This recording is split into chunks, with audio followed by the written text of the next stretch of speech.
Mata Torsady, ano. Tak znamy i pamatuje, że ona była zupełnie fajna. Zaciątek Ulriki, a potem wszystkie do dołu, super, to mi się było.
Ja by som vám zažal príjemné popoludne, príjemný podvečer. Dnes máme piatok, veľmi významný deň pre automobilové súťaže rally.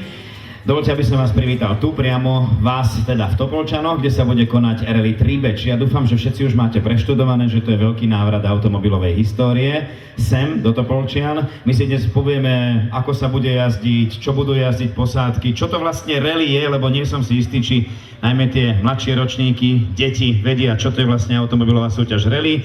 No ale kým sa tak stane, kým cez túto rampu symbolicky dnes prejdú všetci účastníci automobilovej súťaže rally, ktorá je tretím podujatím slovenského šampionátu, a v rámci tejto súťaže si pôjdu zajazdiť aj účastníci slovenského rally pohára. Čo to vlastne všetko znamená, to si vysvetlíme ešte dnes podvečer. Tak mi dovoľte privítať dievčatá na pódiu, ktoré nás trošku rozveselia, a dúfam, že v tomto príjemnom podvečernom slnku sa vám predvedú, ako sa hovorí, v tom najlepšom svetle. Dnes to bude teda veľká sláva, okrem iného, že už sa nám nazvučila aj hudobná skupina Starmania, na ktorú ja sa veľmi teším. Sami máte možnosť vidieť, že už prichádza prvá choreografia, topolčiansky súbor mažoretiek.